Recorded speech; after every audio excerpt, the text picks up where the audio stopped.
কোরআনে আছে আলা লাহুল খালকু ওয়াল আমর, সাবধান, সৃষ্টি যার, আইন চলবে শুধু তার। আমরা মাহফিলে শুনাইছি ইনিল হুকমু ইল্লা লিল্লাহ, আল্লাহ ছাড়া কারো আইন চলবে না। কিন্তু নামাজের ওয়াজ করলেন, রোজার কথাও বললেন, আল্লাহর আইনের কথা সন্তানদের বলেন না, বউকে বলেন না, বরং নিজেও আল্লাহর আইনের উল্টা চলেন। তাহলে কোরআনের কিছু মানলেন, কিছু মানলেন না, কিছু বললেন, কিছু বললেন না। আপনি পুরা ওহির পক্ষে না আংশিক? যারা আংশিক তাদের দিকে আল্লাহ তাকায় না। মাগরিবের পর হঠাৎ করে বিদ্যুৎ চলে গেছে, বাজারের পাশে বাড়ি। তো দাদারে বলতেছে, এই মোমবাতি তো নাই, বিদ্যুৎ তো নাই, তো ভাত খাইবা কেমনে? কারেন্ট যদি না আসে একটা মোমবাতি নিয়ে আসো দাও। তো দাদা মোমবাতি কেনার জন্য বাজারে রওনা দিয়া আলমারি খুইলা ডয়া টান দিয়া দেখে যে বাংতি কোনো টাকাই নাই, বাংতি টাকা নাই। 500 টাকার একটা নোট আছে। তো একটা মোমবাতির দাম কত? 10 টাকা। এই তো কথা, 5 টাকা 10 টাকা। তো বুড়া দাদা ভাবতেছে, কি রে 500 টাকার নোট, এখন কি করি? টাকা ছাড়া বাজারে গেলে তাহলে তো দোকানদার বাকি নাও তো দিতে পারে। আবার 500 টাকার নোট নিয়ে বাজারে যাবো আমি, বুড়া মানুষ, যদি হারাই মারাই যায়। তো 500 টাকা নেওয়া রিক্স, আবার টাকা ছাড়া গেলে ফামু না। বুদ্ধি কইরা 500 টাকার মাঝখান দিয়ে সিরা লাইছে। তো মাঝখান দিয়ে সিরা মনে মনে ভাবে আড়াইলো, 250 তো থাকলো। তো অর্ধেকটা ঘরে রাইখা বাকি অর্ধেকটা লইয়া এবার বাজারে গেছে। হারাইলে যেন রিক্সটা একটু, ঝুঁকিটা একটু কম থাকে আর কি, ঠিক না ভাই? বোঝেন নাই কথা? হারাইলো কত, অর্ধেক তো থাকলো নাকি, এই চিন্তাটা করছে আর কি। একবার এত বড় রিক্স নেওয়া যাব না। আচ্ছা, এবারে অর্ধেকটা নোট লইয়া গেলে খরচা পাইবেন তো? যারে দিবেন হে তাকায় দেখবে তো? হে দেখা আপনার দিকে তাকাইব, কিরে পাগল হইল কবে নাকি ভাই? না, যে দোকানদারে বলবেন যে ভাই একটা মোমবাতি দাও, ও বেটা মোমবাতি দিল, আর আপনি তাকে 500 টাকা নোটের অর্ধেক দিয়া কইলেন যে বাকি 240 টাকা ফিরে দাও। তখন তো দোকানদার বলবে, দাদা এসব কিটা শুরু করছেন, বাকি অর্ধেক কই? আপনি এটা ছিললেন কেন? আপনি তারা যতই ওয়াজ করেন দোকানদার বুঝবে? أفتؤمنون ببعض الكتاب وتكفرون ببعض فما جزاء من يفعل ذلك منكم إلا خزي في الحياة الدنيا ويوم القيامة يردون إلى أشد العذاب। আল্লাহ কোরআনে বলেন, আমার কোরআনের কিছু মানবা, কিছু মানবা না, তাহলে আখেরাতে ধাক্কাইয়া জাহান্নামে ফেলে দেব। অধিকা মানার কোনো দাম নাই, তোমার দিকে আমি ফিরে তাকাবো না। ফজরের নামাজের ফরজ কয় রাকাত? না, ওয়াজ একটু শক্ত হইতেছে মনে, কথা কইব না ইসগা, বলেন না, কয় রাকাত? শীতের কারণে 1 রাকাত পড়লে অর্ধেক তো চলে, ঠিক না? কিছু সওয়াব তো হইব। শোনেন, জামা আপনার, শরীর আপনার, মাফ আপনার, টুপি আপনার, মাথা আপনার, মাফ আপনার। এই জন্য টুপি দোকানে যাইয়া আপনি মাইফে টুপি বাজ, তারপরে 100টা বাইসে একটা নেন। শরীরের জামা লাগানোর সময় আপনি মাপ দেন, কিন্তু ইসলাম আপনি নিজের মাপে কখনো খুঁজবেন না। ইসলাম কোরআন সুন্নাহর মাপে হওয়া লাগে।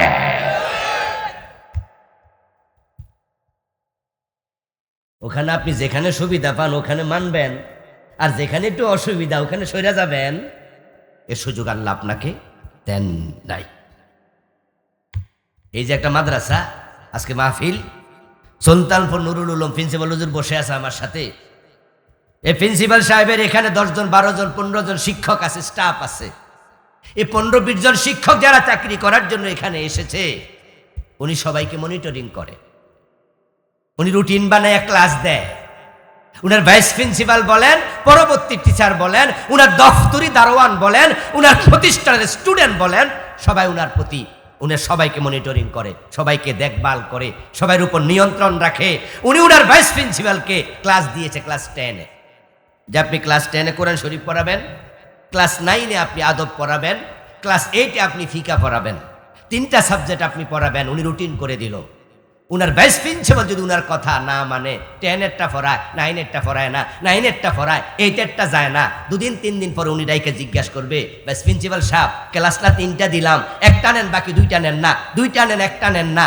উনি বলতে হবে সরি, ভুলে গেছে, ঠিক আছে। কিন্তু সরি না বইলা যদি কয় যে আমার মন চাইছে, উনি বলবে আপনার মতো ভাইস প্রিন্সিপাল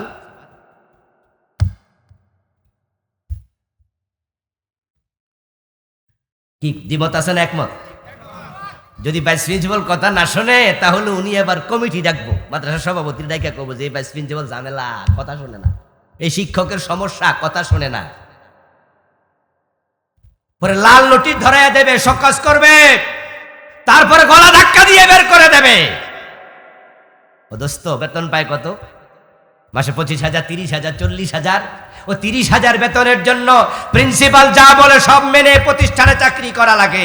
আল্লাহর জান্নাত পাওয়ার জন্য কোরআনে যা আছে, হাদিসে যা আছে তা মেনে চলতে হয়। এটা ইসলাম।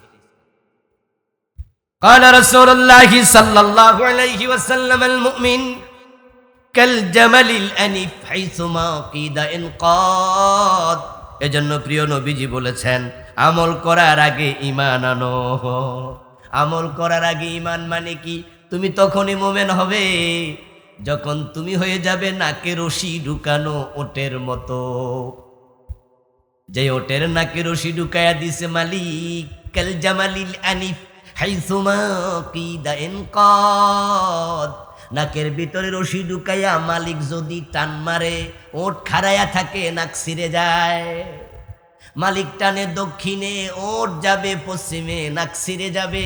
তাই ওই ওটের নাক যদি বাঁচাতে চায়, মালিক টানে যেদিকে, কদম দেবে সেদিকে। ইমান আমল নিয়ে মোটে জান্নাত পেতে চাও, আল্লাহ রাসূল যা বলে ওই ওটের মতো মানতেই। তো নবীজি আর কেমনে বুঝাইতো? এত সুন্দর উদাহরণ দিয়ে বুঝাইতেছে। এই জন্য যখন হিজরতের আদেশ আসছে সাহাবীদেরকে তিনি বলেছেন মক্কা থেকে হিজরত করো। নবীজি নিজেও হিজরত করেছেন। আচ্ছা, হিজরত করার সময় কি জায়গা জমিন সাথে নেওয়া গেছে? সম্ভব? খেজুর বাগান, বাড়িঘর সব রাখতে চলে গেছে। আপনি কি ভাবতে পারেন? এই যে আজকের মাহফিলে আমরা যারা আছি সবাই কি আমরা একরকম ধনী? এখানে ভেরিয়েশন, বৈচিত্র্য। কারো 10 বিঘা জমি আছে, কারো 1 বিঘা আছে, কারো একটা ঘর আছে। কিন্তু আমাদের সকলকে একসাথে যদি বলা হয় এখান থেকে এই মুহূর্তে সবাই মিলে বাংলাদেশ থেকে বের হইয়া ইন্ডিয়া চলে যাও, তাহলে কিন্তু সবাই গরিব হয়ে যাওয়া লাগবে, ঠিক না? সবাই একরকম। এখন সাহাবারা সবকিছু ছেড়ে মদিনায় চলে গেছে। নবীজি বলছে চলে যাও, কোনো কথা নাই। আর এমন সাহাবী ছিল সাথে নিজের বউটাও, বউ কাফের, যায় নাই, ছেলে মেয়ে যায় নাই। আল্লাহর কথা কিছু মানবেন, কিছু মানবেন না, চলবে না। পুরা মানলে জান্নাত, কিছু মানবেন, কিছু মানবেন না, উপায় নাই, উপায় নাই। আচ্ছা, আরেকজন হচ্ছে যে ব্যক্তি টাকনুর নিচে কাপড় পরিধান করে, নবীজি বলছেন তার দিকে কিয়ামতের দিন আল্লাহ রহমতের নজরে তাকাবেন না। খুব মারাত্মক একটা হাদিস। কিন্তু এই অপরাধী লোক আজকের মাহফিলে আসেনি, এখনো আছে। আমি জানি না টাকনুর নিচে কাপড় পরলে কি বেতন বেড়ে যায়, নাকি চাকরিতে প্রমোশন হয়, নাকি দোকানদার টাকনুর নিচে কাপড় পরে আছে, কাস্টমার একটু বেশি টাকা দিয়া মাল কিনে। কোন উপকারের কারণে টাকনুর নিচে পুরুষ কাপড় পরে, এটা আমার জানা নেই। قال رسول الله صلى الله عليه وسلم ما أسبل من الكعبين من الإزار في النار। নবীজি বলছেন যে ব্যক্তি তার টাকনুর নিচে কাপড় ঝুলায় ওই ব্যক্তি জাহান্নামী হবে। وقال رسول الله صلى الله عليه وسلم ثلاثة لا يكلمهم الله يوم القيامة। কিয়ামতের দিন 3 ব্যক্তির প্রতি আল্লাহ 3 ব্যক্তির সাথে কথা বলবেন না এবং তাদের দিকে তাকাবেন না। 1 নাম্বার আল মান্নান, যে দান করে খোটা দেয়। 2 নাম্বার আল মুনফিকু সালআতাহু বিল মাহলাফ, এবং যে মিথ্যা কসম করে মাল বিক্রি করে। 3 নাম্বার আল মুসবিলু ইজারাহু, যে টাকনুর নিচে কাপড় ঝুলাইয়া দেয়। এই 3 অপরাধের অপরাধী বাংলাদেশে আছে। দান কইরা খোটা দেয় এমন মানুষ দেখবেন যে অনেক। এই যে নির্বাচন আসতেছে, আপনাকে একটু হেল্প করেছে, কিন্তু আপনি তার পক্ষে এখন নির্বাচন করেন না। দেখবেন চান্স পেলে কয়ে দিব, তুই নিরে, আচ্ছা যা, মনে আসা আমার কত কিছু দিছি, সামনে নিস।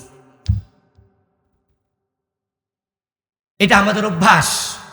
যখন আমরা কাউকে কোনো জিনিস হেল্প করি আর সে যদি আমার কথা মেনে না চলে, তখন আমরা খোটা দেই। খোটা দেয়া এটা আল্লাহর স্বভাব, এটা আল্লাহর গুণ। এই জন্য সমাজে কিছু মানুষ আছে যাদের নাম আব্দুল মান্নান। মান্নান অর্থ কি? খোটা দাতা। আর আমরা মান্নান নই, আমরা মান্নানের গোলাম। খোটা দেয়ার মালিক শুধু একজন, তিনি কে? প্রশ্ন হতে পারে কেন আমি যে দিলাম আমি কেন খোটা দেব না? উত্তর হলো, তুমি আসলে দেও নাই, কারণ তুমি তো দাতা নও, তুমি শুধু বন্টনকারী।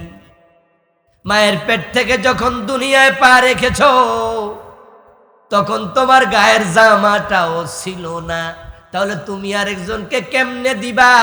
তুমি নিজেই তো কাপড়হীন। তোমার আজকে যেই ফেমাস নেম, তোমার নামে মানুষ চিনে, জন্মের সময় তোমার নামটাও ছিল না। আজকে তুমি অনেক পণ্ডিত, জন্মের সময় ওয়াও ওয়াও শব্দ ছাড়া তুমি কোনো জিনিস জানতেও না। তাই তোমার যা আছে সব আল্লাহ দিছে, তাই আল্লাহর দেয়া জিনিস আরেকজনকে দিয়া তুমি খোটা দেও কেন? ফাবিআইয়ি আলাই রাব্বিকুমা তুকাযযিবান। এই একটা আয়াত সূরা রহমানে আল্লাহ বলেছেন বারবার, মোট 31 বার। যাকাতের কথা আছে এরকম কোরআনে অসংখ্যবার। একটা বিষয় বারবার আসে। তা আপনি যদি 50টা মাহফিলে 50টা বিষয় শিখেন, দেখবেন যে আপনিও ছোট মোটো একজন আলোচক, একজন বক্তা, একজন আলেম হয়ে যেতে পারবেন। আলেম হওয়ার জন্য এলেম দরকার। আমার মতো লম্বা বড় টুপি দরকার নাই, আমার মতো লম্বা কোত্তা দরকার নাই, এলেম দরকার। যে এলেম জানে তাকে আলেম বলে। যেমন হুজুর বড় আলেম, উনি যখন বাড়ি যায় তখন কি বড় কোত্তা কাট দিয়ে থাকে? গেঞ্জি কাট দেয় না? তো যখন কোত্তা খোলে তখন উনি আলেম না। যখন আমরা গোসল করতে যাই তখন কি টুপি মাথা দিয়া ফুকুরে জাপ মারি? তো টুপি খুলে লাইলে আমি আর হুজুর না, আলেম না। তাহলে বোঝা গেল যে টুপি আর এ কোত্তার সাথে আলেম হওয়ার সম্পর্ক নাই। তবে এটা আলেমের পোশাক, এটা ভিন্ন জিনিস। কিন্তু কোত্তা গাদ দিলে কেউ আলেম না। তাহলে হুজুরে জামা একটা চুরি করে যদি সরে নিয়ে গাদ দেয়, তো আলেম হয়ে যাবে। তাহলে আলেম হওয়ার জন্য কি লাগে? এলেম লাগে। মাহফিলে এলেম শিখার সুযোগ আছে, প্রত্যেকে এলেম শিখার নিয়তে বসে থাকবেন, মনোযোগ দিয়ে শুনবেন, কানের সাথে দিলের সংযোগ করে শুনবেন। এই জন্য কোরআন এবং হাদিসের আলোচনা শোনার নিয়মই হচ্ছে সংযোগ দেয়া। ওয়াইদা কুরিয়াল কুরআন ফাসতামিউ লাহু ওয়া আনসিতু লাআল্লাকুম তুরহামুন। আল্লাহ তাআলা বলেন, যখন কোরআন পড়া হবে, কোরআন থেকে বলা হবে, তখন মনোযোগ দিয়ে শুনিও। মনোযোগ, মানুষ শোনার জন্য কান, আর এটাকে মুখস্থ রাখা, স্মরণ রাখার জন্য হলো দিল। তো যদি আপনার দিল কানের সাথে না মিশে, তাহলে ওয়াজ আওয়াজে পরিণত হবে। এটা আওয়াজ আওয়াজ হবে। আওয়াজ হয়েছে না? এইটার মাঝে কোনো অর্থ আছে? সকল আওয়াজ অর্থ থাকে না। আর ওয়াজ যদি আওয়াজ হয়ে যায়, তাহলে 1.5 ঘন্টা 2 ঘন্টা বইয়ে থাকছেন, কোনো লাভ নাই। তো আজকে আমি যে বিষয়ে কথা বলতে চাই, সূরা আল বাকারার 159 নম্বর আয়াত আমি তেলাওয়াত করেছি আপনাদের সম্মুখে। এই আয়াতে কারিমাতে আল্লাহ তাআলা যা বলতে চাইলেন সেটা হলো, কিছু মানুষকে আল্লাহ লানত দেন।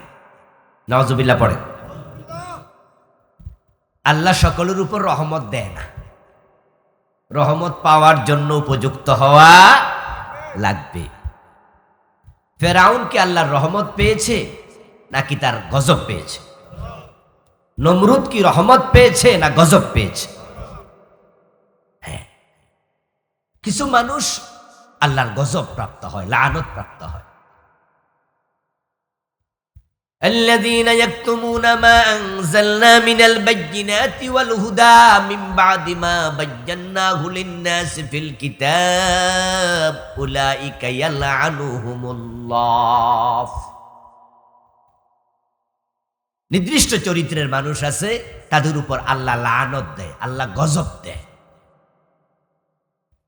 ওয়ালানুহুমুল লাইনুন, শুধু আল্লাহ লানত দেয় না, যারা লানত দাতা আছে, যেমন আল্লাহর ফেরেশতা আছে কিছু, যে ফেরেশতাদেরকে আল্লাহ বলে তোমরা লানতের জন্য বদদোয়া দাও, নাউজুবিল্লাহ পড়েন।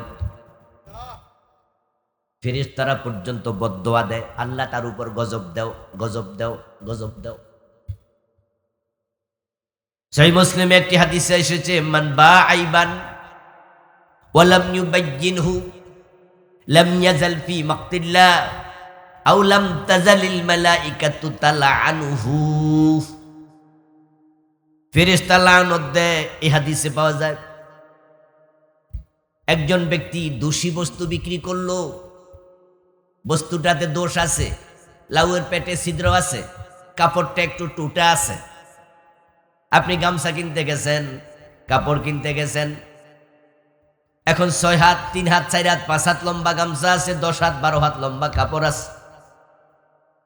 যে বেটা কাপড়টা বিক্রি করে সে কিন্তু জানছে, বুঝছে, টের পাইছে এই 12 হাত লম্বা কাপড়ে এক জায়গায় একটু ছিদ্র।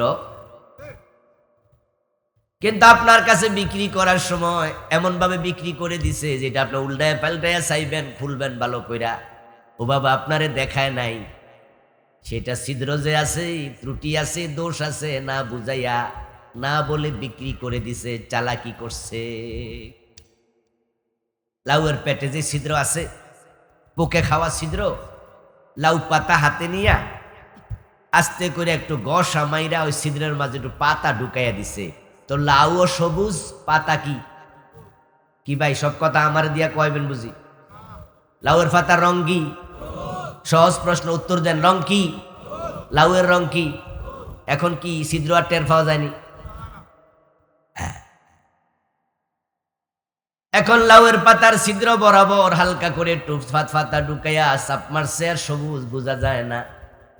সে বুঝছে দোষ আছে, ক্রেতাকে বুঝতে দেয় নাই। নবীজি বলেন, তখন থেকে ফেরেশতারা বলে, আল্লাহ তুমি তার উপর গজব নাজিল করো। লাম তাজালিল মালাইকাতু তালআনুহু, ফেরেশতা গজবের বদদোয়া দেয়, লানতের বদদোয়া দেয়। তাহলে বোঝা গেল আল্লাহ লানত করে, এমন কিছু মানুষ আছে, আল্লাহর ফেরেশতারাও কি করে? লানত করে। যে মানুষগুলো আল্লাহর লানত প্রাপ্ত, হাসরের ময়দানে সে মানুষগুলোর দিকে আল্লাহ তাআলা তাকাবেন না। লানত শব্দের বাংলা অর্থ অভিশাপ। লানত শব্দের আরেকটা অর্থ হলো রহমত থেকে দূরে সরাইয়া দেয়া। লানতের দুটি অর্থ বললাম, অ্যাটেনশন টু মি প্লিজ, আমার দিকে না হয় কিন্তু আবার আওয়াজ হয়ে যাবে, ছুটে যাবে। কি কইছি আপনার দেমাগা থাকবে না। লানত শব্দটা তো আমাদের পরিচিত শব্দ না? রাগ কইরাও তো কত মহিলা কত উপর আল্লাহ লানত ফরুক রে, গজব ফরুক, নিজের ফোলারে পর্যন্ত বদদোয়া দেয়, এমন কিছু মেজাজি মহিলাও। আল্লাহ হেফাজত করো। মোমেনের চরিত্র লানত নয়, মোমেনের চরিত্র হচ্ছে নেক কামনা, কল্যাণ কামনা। মোমেনের চরিত্র হবে রহমত কামনা। কিন্তু এরপরেও মাঝে মাঝে নবীজির মতো মহামানব যিনি রহমাতুল্লিল আলামিন, তিনিও গজবের বদদোয়া দিছে, এমন হাদিসও আছে। নবীজি নরমালি কাউকে গজবের বদদোয়া দিতেন না। উনি বলেছেন, আমি লানত করার জন্য আসি নাই, রহমত হিসাবে আসছি। কিন্তু এরপরও মাঝে মাঝে উনাকে এমন কষ্ট দিছে, উনিও মানুষ, কষ্টের কারণে বদদোয়া তিনিও মাঝে মাঝে দিছে। বীরে মাউনার ঘটনা সহিহ বুখারীতে একটি বিখ্যাত হাদিস। ওই বীরে মাউনার ঘটনায় নবীজি 3টা কওমকে লাগাতার 1 মাস কুনুতে নাজালা করে বদদোয়া দিছে। 1 মাস, 1 মাস, তাও নামাজের মাঝে কুনুতে নাজালা পড়ে পড়ে, আল্লাহুম্মা আলাইকা বিররান ওয়া যাকওয়ান ওয়া উসাইয়া আসাতিরুল্লাহ আসাতিল্লাহ ওয়া রাসূলুহু। আল্লাহুম্মা আলাইকা বিররান, আল্লাহ রাআল নামক গোত্র তাদের উপর গজব দেও। ও আল্লাহ গজব দাও যাকওয়ান নামক গোত্রের উপরে, গজব দাও উসাইয়ার উপরে। এই 3টা গোত্র তুমি এবং আমার অবাধ্য হয়ে গেছে। এই 3 গোত্র থেকে অনেকগুলো মানুষ নবীজির কাছে একবার এসেছে। এসে তারা বলতেছে, ইয়া রাসূলুল্লাহ, আমরা ইসলাম গ্রহণ করছি, আমরা 3 গোত্র থেকে কয়েকজন প্রতিনিধি আসছি, আপনি আমাদেরকে ইসলাম শিখানোর জন্য, কোরআন শিখানোর জন্য বড় বড় কিছু আলেম আমাদের সাথে আমাদের এলাকায় আপনি পাঠান, তাহলে আমরা তাদের থেকে কোরআন এবং হাদিস শিখব। নবীজি সাল্লাল্লাহু আলাইহি ওয়াসাল্লাম বিশ্বাস করলেন। বিশ্বাস করে তিনি বড় বড় 70 জন হাফেজ সাহাবী, আলেম সাহাবী, বড় আলেম সাহাবী দিলেন যে ঠিক আছে 70 জন যাও, এই 3 গোত্রকে তোমরা 2 দিন 4 দিন 5 দিন থাইকা মানুষের ঘরে ঘরে যাইয়া তাদেরকে একটু ইসলাম শিখাইয়া আবার চলে আইসো। কতজন? কথা বলে না কেন ভাই? 70। সংখ্যা কিন্তু কম না, বিশাল সংখ্যা। বড় আলেম সাহাবী, কারি সাহাবী, যারা ইসলামের ব্যাপারে পণ্ডিত, দিন শিখাইতে পারে। তখন তারা গেল বীরে মাউনা। মাউনা নামে একটা জায়গা, ওই জায়গায় একটা কূপ ছিল। ওই কূপের পাশে ওই 3 গোত্রের কিছু লোক লুকাইয়া ছিল। ওখানে যাওয়ার সাথে সাথে 70 জন সাহাবীকে অতর্কিত হামলা করে শহীদ করে ফেলল।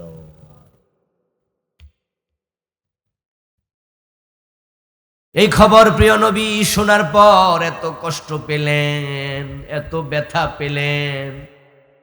ওই ব্যথার কারণে তাদেরকে তিনি কুনুতে নাজালা পরে পরে বদদোয়া দিছে। কখনো কখনো মানুষের কিছু কাজ আছে যে কাজে রহমান আল্লাহ গজব দেয়।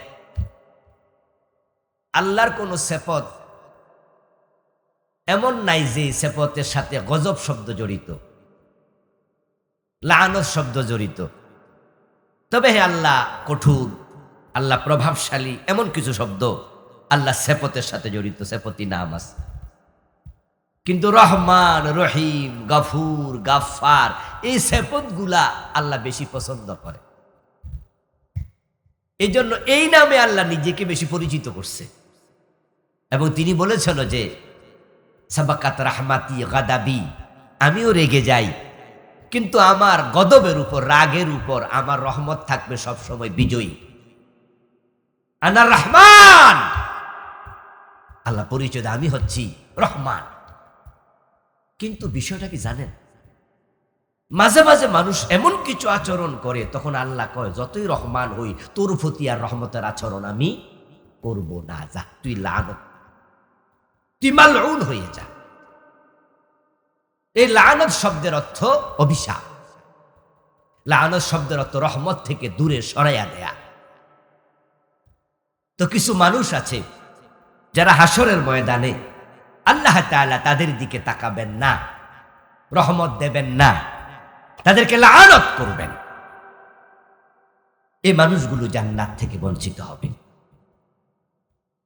তো সে মানুষগুলো কারা, কোন চরিত্রের মানুষ হাসরের দিন রহমত পাবে না, এটা আমি আজকে আপনাদের শোনাবো। আল্লাহ না করুক যদি এটা শোনার পর আপনি দেখেন যে এই চরিত্রটা আপনার ভিতরেও আছে, তাওবা করে আল্লাহর কাছে ক্ষমা চেয়ে ভালো হওয়ার সুযোগ এখনো আছে না নাই? মাহফিল তো সেজন্যই, কোরআনের মাজলিসগুলো, এখানে মানুষ আসবে অন্তরে কালিমা নিয়ে। কালিমা বলতে আমি কালেমা লা ইলাহা ইল্লাল্লাহ, কালেমা বলি নাই, কালিমা। এখানে কালিমা দুটি অর্থ, কালেমা কেউ কালিমা বলে, কালিমা মানে কালি, কালি কাদা, ময়লা, কালিমা যুক্ত, ময়লাওয়ালা, এই অর্থে বলেছি, আরবি কালেমা না। অন্তর কালো, গুনাহ, বিভিন্ন রকমের সমস্যাগ্রস্ত অন্তর, নেফাক, শিরক, কুফর, অন্তর কালো বানিয়ে ফেলছে। এই জাতীয় অবস্থায় মানুষ মাহফিলে আসে। আজকে ফজরের নামাজ পড়ে নাই এমন দুই একজনে মাহফিলে আসে নাই। আজকে জোহরটাও পড়ে নাই, এমনি আসছে আর কি, চলি যাই একটু শুনি। আমি আশা করি নাই কিন্তু থাকার সম্ভাবনা।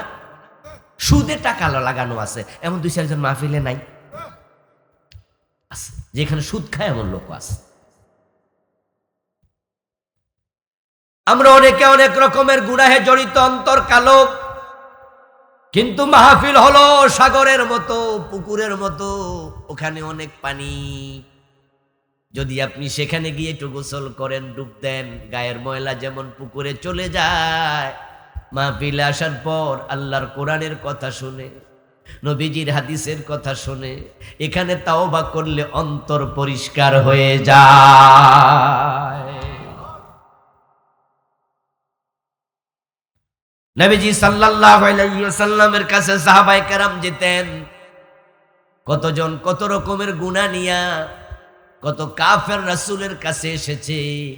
5 মিনিট 10 মিনিট থেকে একবারে মুমিন হইয়া, নিষ্পাপ হইয়া বাড়িতে ফিরে গেছে। এজন্য মাহফিলগুলোতে আসলে আমাদের অন্তর পরিষ্কার হয়। তো আমরা জানবো যে কোন কোন মানুষের উপরে আল্লাহ তাআলা নারাজ, যাদের দিকে আল্লাহ তাকাবেন না, ক্ষমা করবেন না। আর হাসরের ময়দানে এমন এক জায়গা যেখানে আল্লাহ ছাড়া কোনো অভিভাবক আর নাই। এজন্য ওখানে যদি আল্লাহ না তাকায় আর উপায় নাই। দুনিয়া কিন্তু ভিন্ন, দুনিয়া ভিন্ন জায়গা। এখানে আল্লাহ তাআলা মানুষের উপর যদি তিনি খেপে যান, রেগে যান, কিন্তু চূড়ান্ত সিদ্ধান্ত এখানে তিনি নেন না। তিনি এখানে মানুষকে সময় দেন, এটা তার অভ্যাস, কিন্তু আখেরাতে সংশোধনের কোনো সময় তিনি আর দেন না। এজন্য বলা হয় আখেরাতে ধরা খাইলে সেখান থেকে বাঁচার সুযোগ আর নাই। কিন্তু দুনিয়ায় আপনি ভুল করেছেন, আল্লাহ গজব দিছে, গজবে পড়ে আছেন, কিন্তু এমনও হতে পারে গজবে থেকে তাওবা করলে আল্লাহ আবার মাফ করে গজব উঠাই আনেন। এজন্য দুনিয়া বড় ভালো জায়গা। যতদিন বাঁচবেন ততদিন মনে করবেন যে সুযোগের জায়গায় আছেন, কিন্তু আপনি খারাপ হয়ে মরে গেলে আখেরাতের মতো খারাপ জায়গা আপনার জন্য আর নাই। এজন্য বেঁচে থাকা নিয়ামত, এজন্যই মৃত্যু কামনা করা হারাম। ওই যে ভালো জায়গা বলছি, সুযোগের জায়গা। আপনি যতই কষ্টে থাকেন মৃত্যু কামনা করবেন না। এই কারণে এমনও তো হতে পারে আপনার মরার আগে আল্লাহ কষ্টটা তুলে নিয়ে দুনিয়াতে সুখ দিলেও দিতে পারে। খুবই কষ্টে আছেন, এমনও তো হতে পারে কিছুদিন পর কষ্টটা নাই। তাই আত্মহত্যা সমাধান না। আমরা বলি যে আত্মহত্যা কোনো সমাধান না। মানুষ আত্মহত্যা কেন করে? চরম ডিপ্রেশনের কারণে। যখন সে মনে করে বাইসে থেকে কোনো লাভ নাই। আচ্ছা, লাভ নাই, তাহলে বিষ খেয়ে মইরা গেলে লাভ আছে, ঠিক না? মানে আপনি আত্মহত্যা কেন করলেন? যে ডিপ্রেশনটা এমন হলো যে আমার আর বাইসে থেকে কোনো লাভ নাই। তো মইরা যদি যান বিষ খাইয়া, লাভের জায়গা গেছেন, তো আরো ক্ষতিতে গেছেন।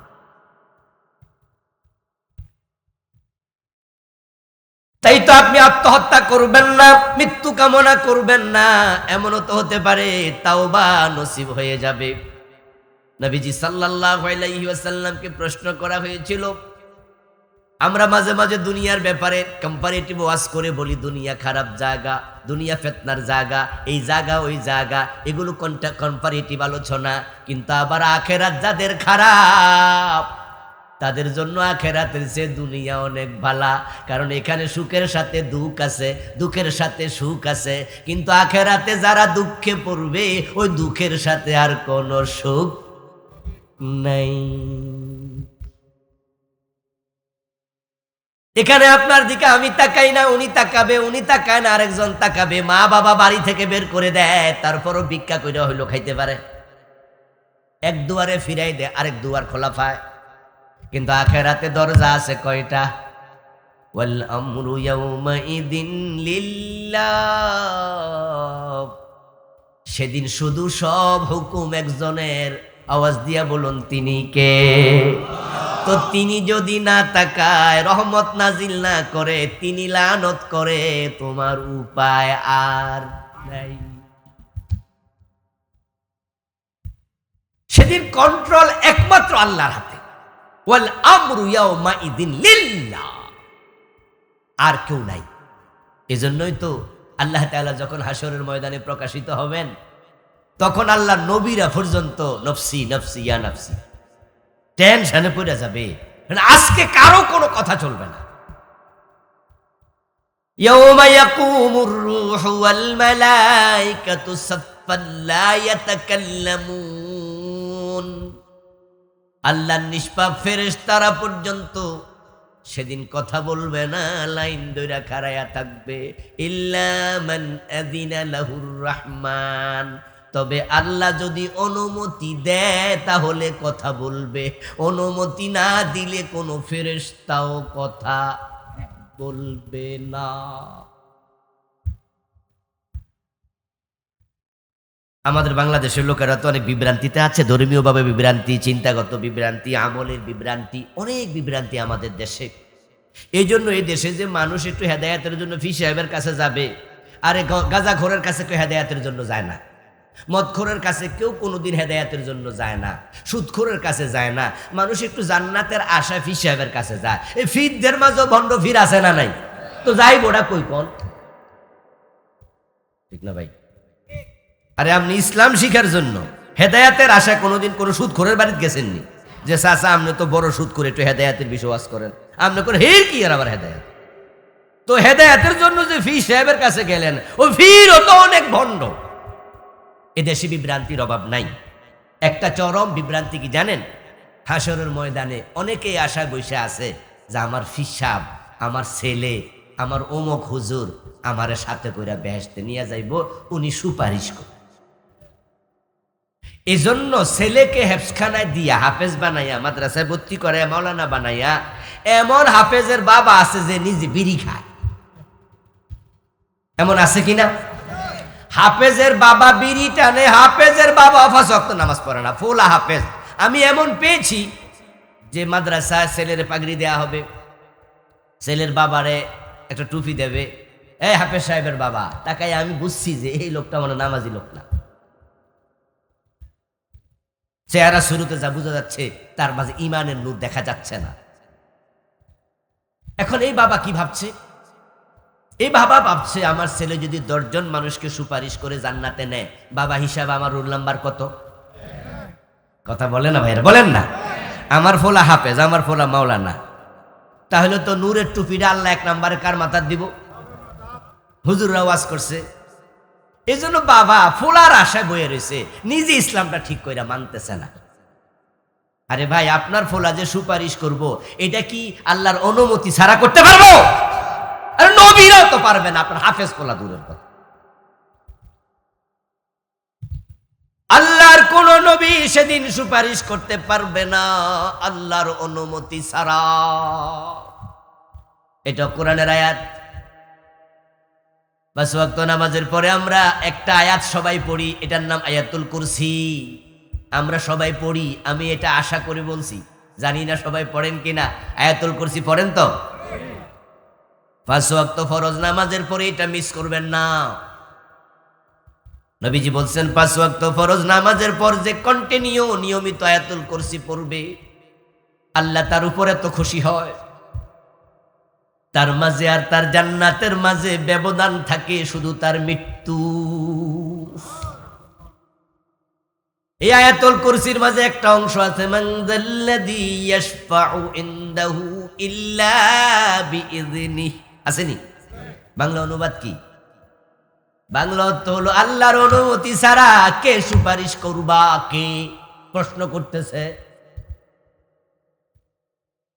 ছেলের হাফেজ বানায়া নিজে বিড়ি টানবেন, নামাজ কাজা করবেন, ফলা বুঝি সুপারিশ করলে বেহেশত আল্লাহ দিয়ে দিব? বেহেশত এত মাগনা? আরে কায়েত আল্লাহ বলেন ওয়ালা ইয়াশফাউনা ইল্লা লিমান ইরতাদা, কেউ সুপারিশ করবে না যদি আল্লাহ তার উপর সন্তুষ্ট না হয়। আপনার উপরে কোনো আমলের কারণে আল্লাহ খুশি, আল্লাহ সন্তুষ্ট, তবে হ্যাঁ আপনার সওয়াবের চেয়ে গুনাহ বেশি। এখন আল্লাহ তাআলা যখন দেখবে এই লোকটার গুনাহ বেশি, ওজন দিয়া দেখা যাবে জাহান্নামী, কিন্তু তার ওই কাজের কারণে আমি আল্লাহ তার উপর রাজি, আমি তার উপর খুশি। এখন আমি যার উপর খুশি তাকে আমি দোজকে দেব কেমনে? তখন আল্লাহ একজনকে ইশারা দিয়ে বলবে, যাও তুমি তার জন্য সুপারিশ করো। সুবহানাল্লাহ পড়ে। এই লোকটা রোজা রেখে কারি বানায়া দেবে, এই লোকটা কোরআন তেলাওয়াত করতো, কোরআনকে সুপারিশকারী বানায়া দেবে। এই লোকটা একজন আলেমের সাথে বন্ধুত্ব করেছে, ওই আলেম জান্নাতি, ওই আলেমরা আল্লাহ ইশারা দিয়ে বলবে তুমি সুপারিশ করো তার জন্য। নবীকে বলবে সুপারিশ করো। এরকম সুপারিশকারী আরো অনেক। কারা কারা সুপারিশ করবে, কারা কারা লানত পাবে, কারা কারা জান্নাতে যাবে, হাসরের ময়দান নিয়ে আমি আলাদা একটি বই লিখেছি। এই বইটা প্রায় 400 পৃষ্ঠা, বিশাল বই। নাম দিয়েছি ওহিরানায় পরকাল। আমার 9টা বই আছে আলহামদুলিল্লাহ। আমার ওয়াজে যাইতে আমি ওয়াজ সাথে লইয়া যাই, ওয়াজ কইরা চলে যাই, কিছু ওয়াজ রাখিয়া যাই। এই ওয়াজ বাড়িতে নিয়ে আপনি নিজে পড়বেন। 500-র উপরে হাদিস আনছি। এর মানে আপনি পড়লে আখেরাত আপনার ঘরে ফকফকা থাকবে। তো কারা কারা সুপারিশ করবে আপনি হয়তো জানেন না, আমার এই বইটা আছে। আপনার অজান্তেই আল্লাহ কোনো একজন সুপারিশকারীকে বলবে, যাও আমার ওই বান্দার জন্য সুপারিশ কর। এখন ওই বান্দা এসে আল্লাহ তাআলার কাছে বলবে, আল্লাহ এই যে লোকটা আজকে আমল খারাপ, গুনাহ বেশি, তাকে আপনি জাহান্নামী বানাই দিলেন। ফেরেশতারা ওজন করছে, আল ওয়াজনু ইয়াউমা ইযিনিল হক ওয়া আম্মা মান সাকুলাত মাওয়াজিনুহু ফাহুয়া ফি ঈশাতির রাদিয়া ওয়া আম্মা মান খাফফাত মাওয়াজিনুহু, পরে কি ফাউম্মুহু হাবিয়া, গুনাহ বেশি, এবার সে জাহান্নামী। কিন্তু ওই লোক বলবে, আল্লাহ আমি একটু কথা বলতে আসছি, আপনি চূড়ান্ত ফয়সালা দিয়েন না। আল্লাহ বলবে, কি বলতে চাও? এবার ছেলেটা বলবে, আল্লাহ ওনার বাড়িতে লজিং থাইকা আমি অমুক মাদ্রাসায় পড়ছি, এই লোকটা গুনাহগার, আজকে জাহান্নামী হচ্ছে, তবে তার বাড়িতে আমি লজিং ছিলাম, ওখানে থেকে আমি দাওরা পাস করছি। আল্লাহ আমি মাদ্রাসায় ভর্তি হয়েছিলাম, কিতাব কেনার টাকা ছিল না, এই লোকটা আমার একদিন 500 টাকা দিছিল, যাও বই কিনা পড়ো। আল্লাহ আমি এই বিপদে পড়ছিলাম, এই বিপদের সময় সে সহযোগিতা করছে। আল্লাহ আমি নামাজি ছিলাম না, কিন্তু এই হুজুর আবুল কালাম আজাদ, উনার ওয়াজে যাই আমি নামাজ শিখছি, আজকে দেখতেছি আজাদ হুজুর ধরা খাইছে। আল্লাহ উনার উসিলা আমি বেহেশত পাইছি, তো তুমি উনারে দুজকে দিও না, আমি সুপারিশ করছি। সুবহানাল্লাহ পড়ে। এভাবে আল্লাহ একজনকে আরেকজনের উপকারী বানায় দেবেন, সুপারিশকারী বানায় দেবেন। কিন্তু সুপারিশটা থাকবে কার নিয়ন্ত্রণে? কুল্লিল্লাহি শাফাআতু জামিআ। আমাদের দেশের লোকেরা তো পীর সাহেবের উপর ভরসা কইরা নামাজ কালাম ছাইরা দে, দোতরা কান্দে লইয়া গান গায়, আছেন আমার মুক্তার, আছেন আমার ব্যারিস্টার, শেষ বিচারের হাইকোর্টেতে তিনি আমায় করবেন পার, আমি পাপী তিনি জামিনদার, টুনটুনা টুনটুন। উনি ভাবছে যে কোনো লোক সুপারিশ করে ফেলবে। পীর বাবা কইয়াও দিছে যে বেচারা টেনশন করিস না, যা তোরে ছাড়া আমি বেহেশতে। অথচ শাফাআত কার হাতে? কুল, হে নবী আপনি বলুন, লিল্লাহি শাফাআতু জামিআ, সুপারিশ আমি আল্লাহর হাতের মুঠা। এবার বলতে হবে, এখন আখিরাতে রহমত পেতে হলে আল্লাহর ভালোবাসার পাত্র হওয়া দরকার আছে না নাই? কিন্তু কিছু মানুষ আছে যাদের দিকে আল্লাহ রহমতের নজরে তাকাবেন না, এর মানে তাদের জন্য কোনো সুপারিশও নাই। তারা কারা? এক নাম্বার, যারা ওহী গোপন করে। ওহী মানে কোরআন, ওহী মানে হাদিস। যে সমস্ত মানুষেরা জেনে বুঝে কোরআন হাদিস গোপন করে, আল্লাহ সূরা আল বাকারার 159 নম্বর আয়াতে বলেন, আল্লাযীনা ইয়াকতুমুন, যারা গোপন করে, মা আনজালনা মিনাল বাইয়িনাতি ওয়াল হুদা, আমি যে আয়াত নাজিল করছি, হেদায়েতের কিতাব নাজিল করছি, এই কোরআন যারা গোপন করে, ইয়ালআনুহুমুল্লাহ, তাদের উপর আমার লানত, তাদের দিকে রহমতের নজরে তাকাবো না। ব্যাখ্যা না করলে আয়াত বুঝে আসে না। ওহী গোপন করার মানে কি? ওহী গোপন করার মানে হলো জানার পরেও এলেম প্রচার না করা। যেমন আপনারা সবাই জানেন, কি জানেন? জমিন কার? এটা আওয়াজ দিয়ে বলুন। জমিনটা কার? আমরা কার? এই জমিনে হুকুম মানব কার? কিন্তু সবাই কি বিধান প্রচার করেন? নামাজের কথা কিন্তু বলেন। আমি জানি প্রত্যেকটা নামাজি বাবাই তার সন্তানদেরকে মাঝে মধ্যে হলো বলে নামাজ পড়িও। নামাজি স্বামী ফজরের টাইমে বউকে স্বাভাবিকত বলে, এই ওঠো নামাজ পড়ো। এটা হয় না যে আপনি সন্তানকে নামাজের কথা বলেন না। রোজাদার বাবা মা রোজার কথা বলে, কিন্তু এই মাহফিলের মাঝে আমরা শুনাইছি কোরআনে আছে আলাহুল খালকু ওয়াল আমর, সাবধান, সৃষ্টি যার, আইন চলবে শুধু তার। আমরা মাহফিলে শুনাইছি ইনিল হুকমু ইল্লা লিল্লাহ, আল্লাহ ছাড়া কারো আইন চলবে না। কিন্তু নামাজের ওয়াজ করলেন, রোজার কথাও বললেন, আল্লাহর আইনের কথা সন্তানদের বলেন না, বউকে বলেন না, বরং নিজেও আল্লাহর আইনের উল্টা চলেন। তাহলে কোরআনের কিছু মানলেন, কিছু মানলেন না, কিছু বললেন, কিছু বললেন না। আপনি পুরা ওহীর পক্ষে না আংশিক? যারা আংশিক তাদের দিকে আল্লাহ তাকায় না। খুব জটিল। মাগরিবের পর হঠাৎ করে বিদ্যুৎ চলে গেছে, বাজারের পাশে বাড়ি। তো দাদারে বলতেছে, এই মোমবাতি তো নাই, বিদ্যুৎ নাই, তো ভাত খাইবা কেমনে? কারেন্ট যদি না আসে একটা মোমবাতি নিয়ে আসো দাও। তো দাদা মোমবাতি কেনার জন্য বাজারে রওনা দিয়া আলমারি খুইলা ডয়া টান দিয়া দেখে যে বাংতি কোনো টাকাই নাই, বাংতি টাকা নাই। 500 টাকার একটা নোট আছে। একটা মোমবাতির দাম কত? 10 টাকা। এই তো কথা, 5 টাকা 10 টাকা। তো বুড়া দাদা ভাবতেছে, কি রে, 500 টাকার নোট, এখন কি করি? টাকা ছাড়া বাজারে গেলে তাহলে তো দোকানদার বাকি নাও তো দিতে পারে। আবার 500 টাকার নোট নিয়ে বাজারে যাবো আমি, বুড়া মানুষ, যদি হারাই মারাই যায়। তো 500 টাকা নেওয়া রিক্স, আবার টাকা ছাড়া গেলে ফামু না। বুদ্ধি কইরা 500 টাকার মাঝখান দিয়ে সিরা লাইছে। তো মাঝখান দিয়ে সিরা মনে মনে ভাবে আড়াইলো, 250 তো থাকলো। তো অর্ধেকটা ঘরে রাইখা বাকি অর্ধেকটা লইয়া এবার বাজারে গেছে। হারাইলে যেন রিক্সটা একটু, ঝুঁকিটা একটু কম থাকে আর কি। ঠিক না ভাই? বোঝেন নাই কথা? হারাইলো কত, অর্ধেক তো থাকলো নাকি? এই চিন্তাটা করছে আর কি। একবার এত বড় রিক্স নেওয়া যাবে না। আচ্ছা, এবারে অর্ধেককার নোট লইয়া গেলে খরচা পাইবেন তো? যারে দিবেন হে তাকায় দেখবে তো? হে দেখা আপনার দিকে তাকাইব, কিরে পাগল হইল কবে নাকি ভাই? না, যে দোকানদারে বলবেন যে ভাই একটা মোমবাতি দাও, ও বেটা মোমবাতি দিল, আর আপনি তাকে 500 টাকা নোটের অর্ধেক দিয়ে কইলেন যে বাকি 240 টাকা ফিরে দাও। তখন তো দোকানদার বলবে, দাদা এসব কিটা শুরু করছেন, বাকি অর্ধেক কই? আপনি এটা ছিললেন কেন? আপনি তারা যতই ওয়াজ করেন দোকানদার বুঝবে? أفتؤمنون ببعض الكتاب وتكفرون ببعض فما جزاء من يفعل ذلك منكم إلا خزي في الحياة الدنيا ويوم القيامة يردون إلى أشد العذاب। আল্লাহ কোরআনে বলেন, আমার কোরআনের কিছু মানবা কিছু মানবা না, তাহলে আখেরাতে ধাক্কাইয়া জাহান্নামে ফেলে দেব।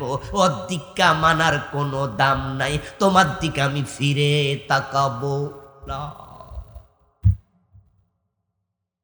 ফজরের নামাজের ফরজ কয় রাকাত?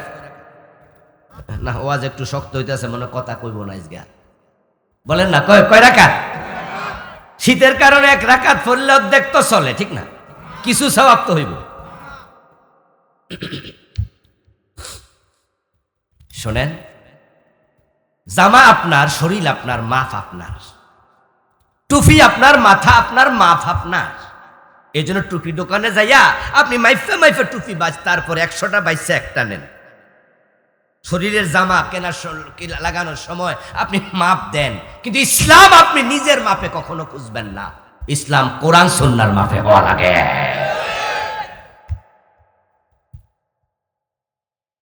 ওখানে আপনি যেখানে সুবিধা পান ওখানে মানবেন, আর যেখানে একটু অসুবিধা ওখানে সরে যাবেন। এ সুযোগ আল্লাহ আপনাকে দেন নাই। এই যে একটা মাদ্রাসা, আজকে মাহফিল, সুলতানপুর নুরুল উলুম প্রিন্সিপাল হুজুর বসে আছে আমার সাথে। এই প্রিন্সিপাল সাহেবের এখানে 10 জন 12 জন 15 জন শিক্ষক আছে, স্টাফ আছে। এই 15-20 জন শিক্ষক যারা চাকরি করার জন্য এখানে এসেছে, উনি সবাইকে মনিটরিং করে, উনি রুটিন বানায় ক্লাস দেয়। উনার ভাইস প্রিন্সিপাল বলেন, পরবর্তী টিচার বলেন, উনার দফতরি দারোয়ান বলেন, উনার প্রতিষ্ঠানের স্টুডেন্ট বলেন, সবাই উনার প্রতি, উনি সবাইকে মনিটরিং করে, সবাইকে দেখভাল করে, সবার উপর নিয়ন্ত্রণ রাখে। উনি উনার ভাইস প্রিন্সিপালকে ক্লাস দিয়েছে ক্লাস 10-এ, যে আপনি ক্লাস 10-এ কোরআন শরীফ পড়াবেন, ক্লাস 9-এ আপনি আদব পড়াবেন, ক্লাস 8-এ আপনি ফিকা পড়াবেন, 3টা সাবজেক্ট আপনি পড়াবেন। উনি রুটিন করে দিল। উনার ভাইস প্রিন্সিপাল যদি উনার কথা না মানে, 10-এরটা পড়ায়, 9-এরটা পড়ায় না, 9-এরটা পড়ায়, 8-এরটা যায় না, 2 দিন 3 দিন পরে উনি ডাইকে জিজ্ঞাসা করবে, ভাইস প্রিন্সিপাল সাহেব, ক্লাসটা 3টা দিলাম, একটা নেন, বাকি 2টা নেন না, 2টা নেন, একটা নেন না। উনি বলতে হবে সরি, ভুলে গেছে, ঠিক আছে। কিন্তু সরি না বইলা যদি কয় যে আমার মন চাইছে, উনি বলবে আপনার মতো ভাইস প্রিন্সিপাল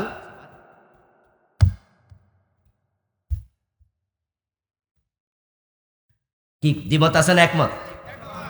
যদি ভাইস প্রিন্সিপাল কথা না শোনে, তাহলে উনি এবার কমিটি ডাকবো, মাদ্রাসা সভাপতি ডাকে কব যে ভাইস প্রিন্সিপাল ঝামেলা, কথা শোনে না, এই শিক্ষকের সমস্যা, কথা শোনে না।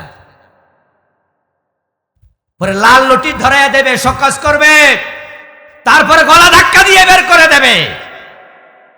ও দোস্ত, বেতন পায় কত? মাসে 25,000, 30,000, 40,000। ও 30,000 বেতনের জন্য প্রিন্সিপাল যা বলে সব মেনে প্রতিষ্ঠানে চাকরি করা লাগে। আল্লাহর জান্নাত পাওয়ার জন্য কোরআনে যা আছে, হাদিসে যা আছে, তা মেনে চলতে হয়। এটা ইসলাম।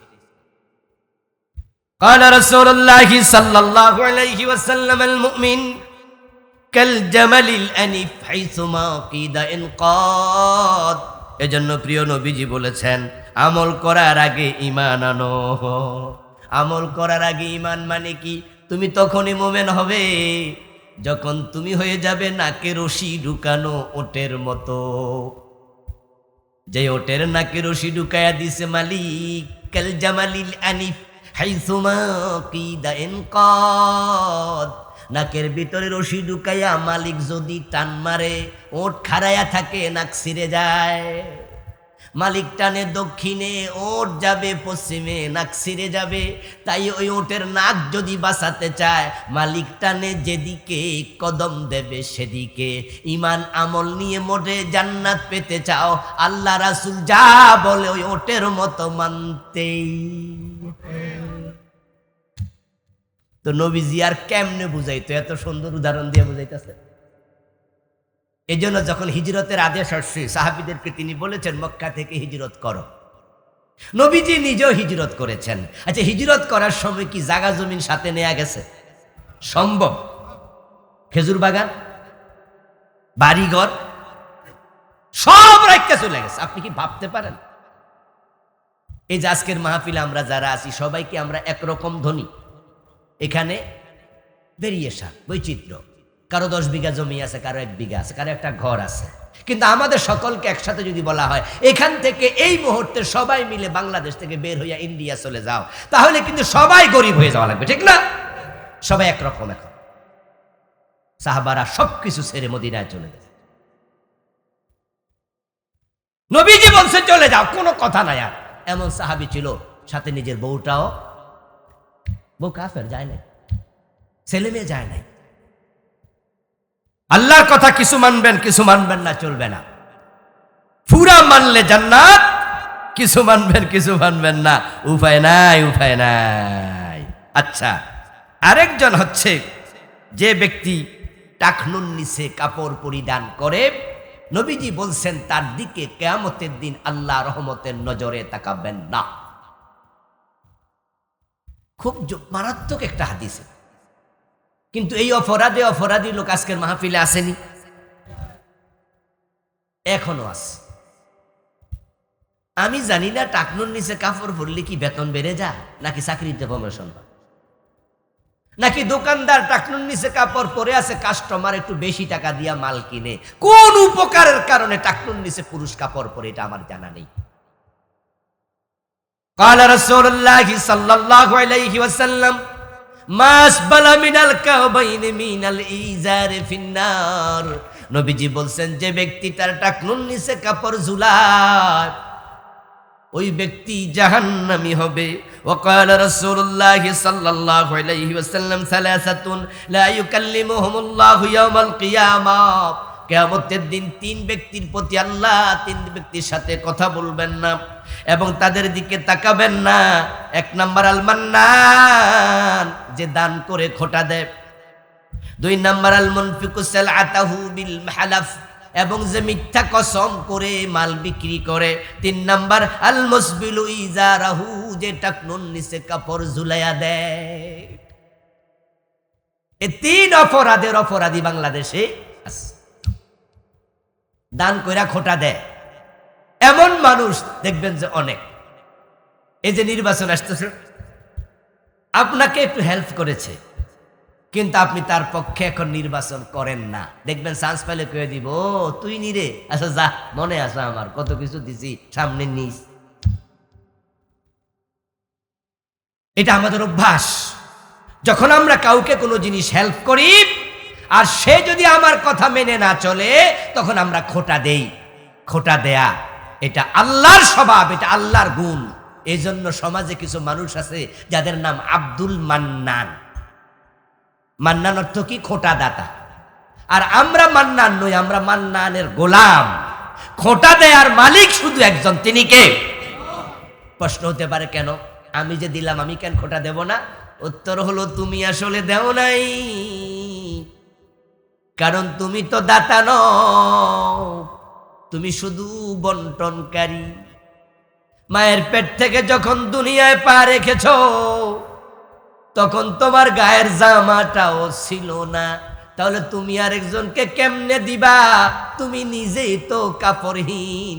তোমার আজকে যেই ফেমাস নেম, তোমার নামে মানুষ চিনে, জন্মের সময় তোমার নামটাও ছিল না। আজকে তুমি অনেক পণ্ডিত, জন্মের সময় ওয়াও ওয়াও শব্দ ছাড়া তুমি কোনো জিনিস জানতেও না। তাই তোমার যা আছে সব আল্লাহ দিছে, তাই আল্লাহর দেয়া জিনিস আরেকজনকে দিয়া তুমি খোটা দেও কেন? নবীজি সাল্লাল্লাহু আলাইহি সাল্লাম অনেক বড় দানশীল ছিলেন। যখন তিনি মানুষকে দান করতেন, তখন তিনি কি বলতেন জানেন? তিনি বলতেন, আনাল কাসিমু, ইন্নামা আনাল কাসিমু ওয়াল্লাহু ইউতি।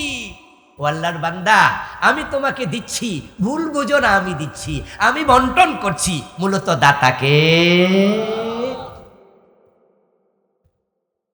আমরা যারা পয়সাওয়ালা মানুষ, এক বছর যাওয়ার পরে আমাদের জাকাত ফরজ হয়। 100-তে কয় টাকা? শিক্ষিত ভাইরা কথা বলেন না, কয় টাকা? আচ্ছা, 2.5 টাকা ফরজ করছে কে? আল্লাহ যদি বলতো 2.5 না 50 টাকা, তাহলে কি 50 ফরজ হতো না? যে আল্লাহ যদি উল্টা বলতো যে 2.5% রাখো, বাকি 97.5% দাও, এটা কি ফরজ হতো না? এবার আপনি বলতে পারেন যে হুজুর, কামাই করলাম আমি, আর আল্লাহ বুঝিয়ে 95 টাকা 97 টাকা বলবে। আমি বলি, বলার অধিকার আল্লাহর ছিল, তিনি যে বলে নাই, এটা তার দয়া। হ্যাঁ, কামাই আপনি করছেন, কোনো সন্দেহ নাই। এবার বলুন তো কামাই করার মাধ্যম কি? কামাই করার মাধ্যম আপনার দুই চোখ। এই যে আমার ড্রাইভার সাহেব আমাকে গাড়ি চালায় নিয়ে আসছে, সে মাসে বেতন পায়। বলুন তো তার দুই চোখ যদি অন্ধ হতো আমি চাকরি দিতাম? এই যে আপনারা হাতে কাজ করে যারা টাকা কামাই করেন, কম্পিউটার চালান, আপনি কত টাকা কামাই করে বিদেশি কোম্পানিতে জব করছেন, সেখানে শুধুমাত্র ব্রেন খাটাইলে 2 লাখ 5 লাখ টাকা মাসে বেতন পায়। এবার বলুন তো ব্রেন বানাইছে কে? হাত বানাইছে কে? চোখ বানাইছে কে? যে পা দিয়া স্টিয়ারিং ধরে আপনি চাপ দেন, ব্রেক কষেন পা দিয়া, ওই পা বানাইছে কে? তাহলে যে আপনি যে কামাই করছেন, আসলে আল্লাহ আপনাকে সুস্থ না রাখলে একানা কামাই করার সুযোগও ছিল না। এজন্য কোনো মানুষ যখন কোনো মানুষকে খোঁটা দেয়, আল্লাহ বলে যা তোর দিকে আমি তাকাবো না। অথচ এটাকে আমরা বড় অপরাধ মনে করি না, কিন্তু হাদিসে এটা বিশাল বড় অপরাধ। টাকনুর নিচে কাপড় পরছেন, এটারে তো অপরাধী মনে করে না, বরং এটাকে অনেক ফোলাফান আরো মনে করে একটু কি, এটা আধুনিকতা, এটা স্টাইল তোমার। দোস্ত শোনো, নবীজি যাহা করে নাই তুমি তাহা করবে না, নবীজি যাহা ছাড়েন নাই তুমি তাহা ছাড়বে না। নবী আমাদের জন্য মডেল, তিনি উসওয়া, তিনি কুদওয়া। প্রিয় ভাইয়েরা, কিছু কিছু ওয়াজ আছে করতে কষ্ট লাগে, না করলে আবার শিখবেন কোথায়? এই যদি আমরা আজকে চোখ বন্ধ করি, কালকে তো 2 দিন নাকি? কবরে আপনার সাথে আল্লাহর দেখা হবে না, আল্লাহর দেখা হবে হাসরের ময়দানে। দুনিয়াও দেখা হয় না রবের সাথে, কবরও দেখা হয় না, কিন্তু কবরে একজন মানুষের সাথে দেখা হবে, তিনি হলো মুহাম্মাদুর রাসূলুল্লাহ। ওনার সাথে প্রত্যেক উম্মতের কবরে দেখা হয়ে যাবে। প্রথম প্রশ্ন, মান রাব্বুকা, তোমার রব কে? আল্লাহ হাজির থাকবেন না সেখানে যে আমাকে দেখে বলো, বরং আপনি এলেম থেকে, বিশ্বাস থেকে বলবেন রব্বি আল্লাহ, আমার রবকে। তারপরে প্রশ্ন করবে ওমা দীনুক, তোমার দিন কি? আপনি অন্তর থেকে, বিশ্বাস থেকে জবাব দেবেন দীনি আল ইসলাম। 3 নাম্বার প্রশ্ন হবে ওমান হাদার রাজুল আল্লাযী বুইসা ফীকুম, এই লোকটাকে, তাকে চিনো নাকি? কোন কোন শব্দে হাদিসে পাওয়া যায় ওমান নাবিয়ুকা, তোমার নবীকে। অন্য হাদিসে পাওয়া যায় প্রশ্ন এটা হবে না, প্রশ্ন হবে উনি কে? উনি উনি উনাকে চিনো? হাদা হাদা মানে এই, যালিকা মানে ওই। ওমান হাদার রাজুল, এই রাসূলকে চিনো, এই ব্যক্তিকে চিনো? আপনার কবরে আল্লাহ তাআলা প্রিয় নবী মুহাম্মদকে হাজির করবেন। কেমনে করবেন তিনি জানেন, তবে বিজ্ঞান যত আগায় কোরআন বোঝা তত সহজ, কারণ কোরআনের সাথে বিজ্ঞানের সম্পর্ক আছে। কোরআনই হলো শ্রেষ্ঠ বিজ্ঞানের কিতাব, ইয়াসিন ওয়াল কোরআনিল হাকীম।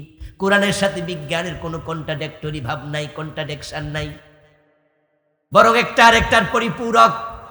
এখন বিজ্ঞান আগাইছে, আমরা দেখি হোয়াইট হাউসে ডোনাল্ড ট্রাম্প ভাষণ দেয়, আর বাংলাদেশের টেলিভিশনে লাইভ দেখা যায়, কোনায় লেখা থাকে LIVE, টেলিভিশনের কোনায় লেখা। লাইভ মানে হচ্ছে জীবন্ত, লাইভ মানে হচ্ছে ডিরেক্ট, এটা রেকর্ড নয়, আমরা ডাইরেক্ট দেখি। অথচ এখান থেকে আমেরিকা কত দূর। বিজ্ঞান যদি আজকে হোয়াইট হাউসের ডোনাল্ড ট্রাম্পকে আমার ঘরে টেলিভিশনের মাধ্যমে পৌঁছাইতে পারে, আমার আল্লাহ মদিনার রাসূলকে এর সে কোটি গুণ উত্তম ভাবে কবরে পৌঁছানোর ক্ষমতা আল্লাহর আছে না নাই? আপনি নিজের চোখে নবী মুহাম্মদকে কবরে দেখতে পাবেন। এবার বলুন তো, রাসূলের গায়ে কি যে পোশাক থাকবে টাকনুর নিচে? রাসূলের মুখে দাড়ি আছে না নাই? এখন আপনি এ দাড়ি নিয়ে মরতে চান কিনা? যদি না চান, সেটা না হয়, তাহলে নবীজির সাথে চেহারার মিল হবে না। দোস্ত, আমরা না বললে কে বলবে? কে বলবে? টুপির সুন্নাহ কবরে যায় না, জামার সুন্নাহ কবরে যায় না, মেসওয়াকের সুন্নাহ কবরে যায় না, নবীজির শত শত সুন্নাহ আছে, সব দুনিয়ায় থেকে যাবে, কিন্তু দাড়ির সুন্নাহ তোমার সাথে কবরেও। আবার এই কথার অর্থ এই নয় যে দাড়ি রাখলে জান্নাতি, কারণ দাড়ি রেখা সুদ খায় এমন লোক আছে, দাড়ি রেখা ওজনে কম দেয়, দাড়ি রেখে মাঝে ভেজাল দেয়, দাড়ি রেখে 2 নাম্বারি করে, তুমি আবার খুশি হইয়া কোনো লাভ নাই। এই জন্য ব্যালেন্স, চেক এন্ড ব্যালেন্স। নবীজি সাল্লাল্লাহু আলাইহি ওয়াসাল্লাম টাকনুন নিচে কাপড় পরতে মানা করছে, তা পরবা না। ওই যে নাকে রশি ঢুকানো ওঠ, নবীজি বলেছে কাউকে খোটা দিও না। এই জন্য শুনুন, কাউকে দান করলে দান করার পরে ভুলে যান, কাউকে সাহায্য করলে সাহায্যের কথা মনে রাখা ঠিক না, বরং পারলে যেদিন সাহায্য করেছেন সেদিনে ভুলে যান, তাহলে সুবিধা। আর মাল বিক্রি করার সময় মিথ্যা কসম করা, এই জাতীয় কিছু দোকানদার গাড়িতে পাওয়া যায় বিশেষ করে, ঠিক না? যারা হকারি করে আল্লাহর কসম তারাই বেশি করে। কথায় কথায় কসম করা এটা ভালো মানুষের স্বভাব না। কসম খুব দামি জিনিস। কসম 3 প্রকার। আমরাও কিন্তু মাঝে মাঝে কসম করি, মনে রাখবেন, কসম আল্লাহ করেছে, কসম রাসূল করেছে। কসম করা নাজায়েজ নয়, কিন্তু ঘন ঘন কসম করবেন না। আর কসম যখন করবেন খুবই সাবধান, কারণ কসম হয় কার নামে? আল্লাহ ছাড়া অন্যের নামে কসম করা শিরিক। এটা আবার কিন্তু জঘন্য মাসালা।